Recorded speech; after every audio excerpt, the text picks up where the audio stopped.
शुक्लां ब्रह्मविचारसारपरमामाद्यां जगद्व्यापिनीं वीणापुस्तकधारिणीमभयदां जाड्यान्धकारापगां हस्ते स्फाटिकमालिकां विदधतीं पद्मासने संस्थितां वन्दे तां परमेश्वरीं भगवतीं बुद्धिप्रदां शारदां।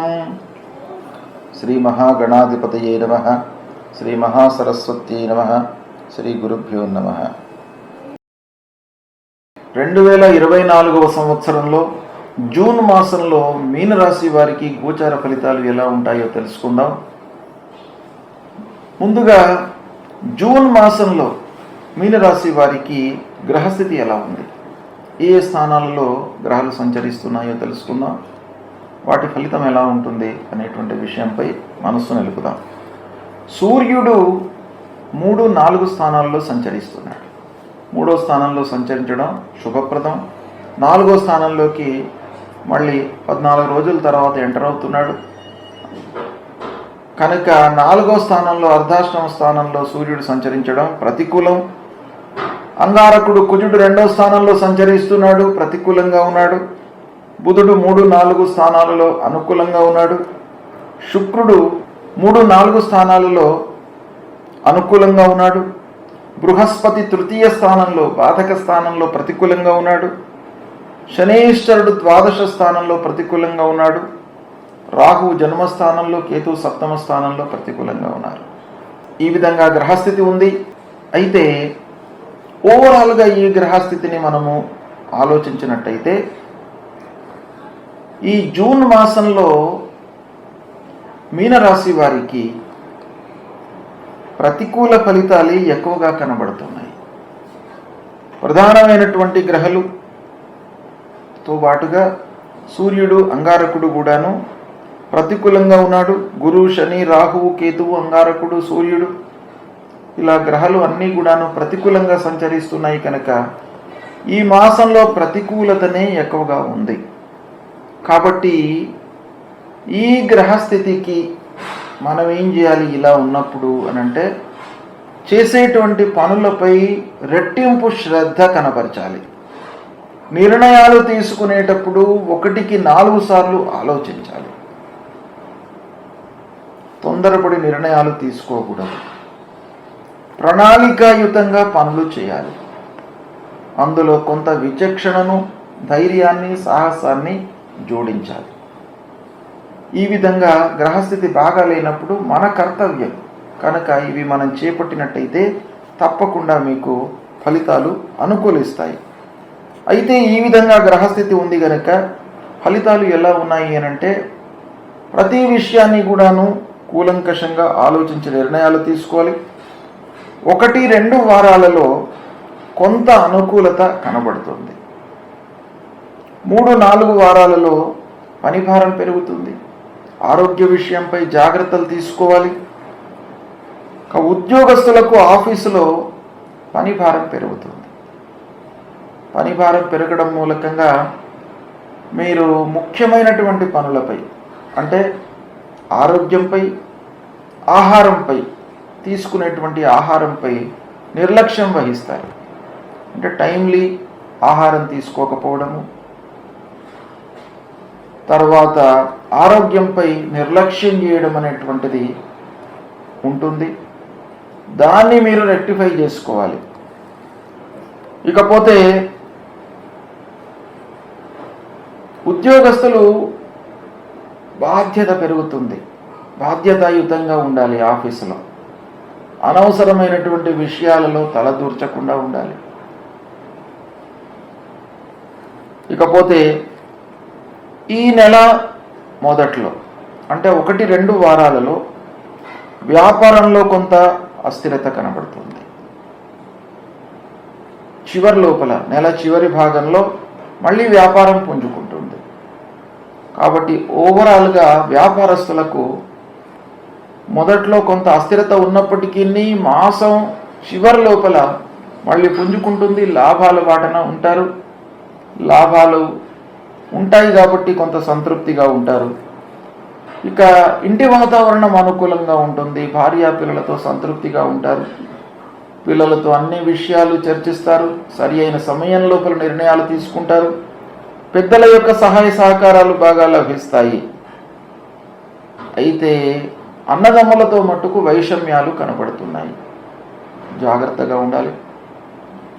అనవసరమైనటువంటి చర్చలకు, సాహసానికి దూరంగా ఉండాలి.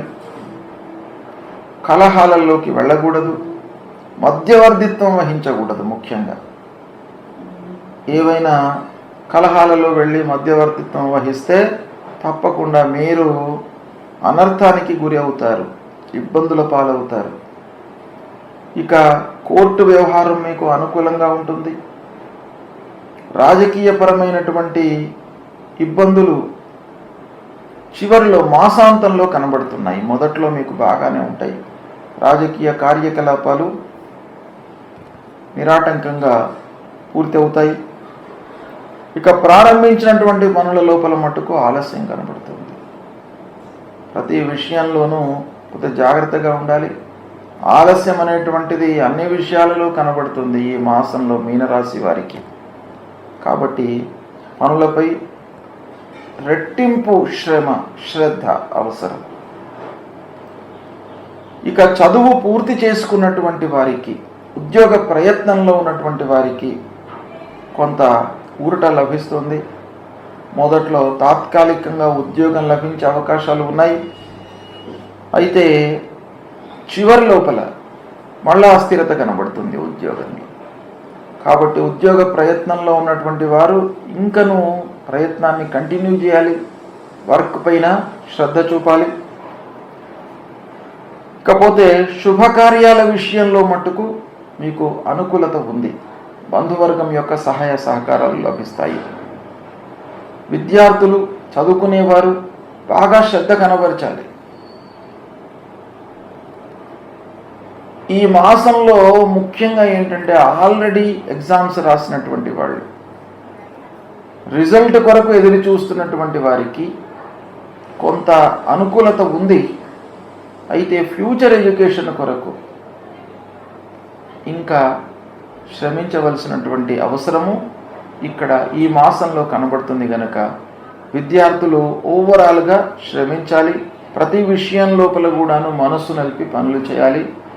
వ్యాపారస్తులకు పర్వాలేదు. పారిశ్రామికవేత్తలకు ముఖ్యంగా ఆర్థికపరమైనటువంటి ఇబ్బందులు గోచరిస్తున్నాయి. పెట్టుబడుల విషయంలో వనరులు లేకపోవడం మూలకంగా కొన్ని పనులు నిలిచిపోయేటువంటి అవకాశాలు ఉన్నాయి. కనుక పారిశ్రామికవేత్తలు కొంత జాగ్రత్తగా నిర్ణయాలు తీసుకోవాలి. ఇక మనస్సును కట్టడి చేసుకోవాలి. అనవసరమైనటువంటి విషయాలపైన పెట్టకుండా మన కర్తవ్యం, మనం ఏది చేయాలి అని అనుకుంటే దానిపైన మట్టుకే మనసు నిలపాలి. ఈ విధంగా చేసినట్టయితే మీకు శుభ ఫలితాలు కలుగుతాయి. ఓవరాల్గా గ్రహస్థితి ప్రతికూలంగా ఉంది అనేటువంటి భయాన్ని పక్కన పెట్టేసి, గ్రహస్థితి బాగా లేనటువంటి గ్రహాలు, ఏ గ్రహాల మూలకంగానైతే మనకు ప్రతికూలం ఉందో వాటికి పరిహారాలు చేసుకోవడం చాలా అవసరము. ముఖ్యంగా సూర్యుడు ఈ మాసాంతం లోపల ప్రతికూలంగా ఉన్నాడు కనుక సూర్య నమస్కారాలు చేసుకోండి. ఆదిత్య హృదయం పారాయణం చేసుకోండి. సూర్యాష్టకాన్ని పఠించండి. అంగారకుడు 2వ స్థానంలో ఉన్నాడు, ప్రతికూలంగా ఉన్నాడు కనుక సుబ్రహ్మణ్యేశ్వర స్వామిని కొలవండి.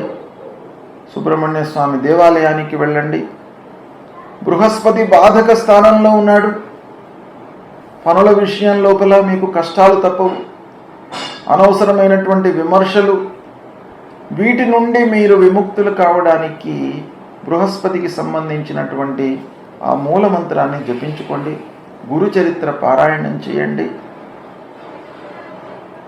దక్షిణామూర్తి స్తోత్ర పారాయణం చేయండి. తల్లిదండ్రులను సేవించండి. ఇక శనీశ్వరుడి కొరకై నవగ్రహ స్తోత్ర పారాయణం చేయండి. ఆంజనేయ స్వామి దేవాలయానికి వెళ్ళండి. తప్పకుండా మీకు కలిసి వస్తుంది. అనవసరమైన ఖర్చుల నుండి ఆ ఆంజనేయ స్వామి మిమ్మల్ని కాపాడుతాడు. రాహు కేతువుల విషయమై అమ్మవారి దేవాలయానికి వెళ్ళండి. ఈ విధంగా చేసినట్టయితే మీకు ప్రతికూలంగా ఉన్నటువంటి గ్రహాలు కూడాను ఆ భగవంతుడి యొక్క అనుగ్రహం మూలకంగా శుభ ఫలితాలను ఇస్తారు. కనుక మీరు ఈ సమయాన్ని సద్వినియోగం చేసుకోండి. 1కి 4 సార్లు ఆలోచించి నిర్ణయాలు తీసుకోండి. శుభ ఫలితాలను పొందుతారు. శుభం.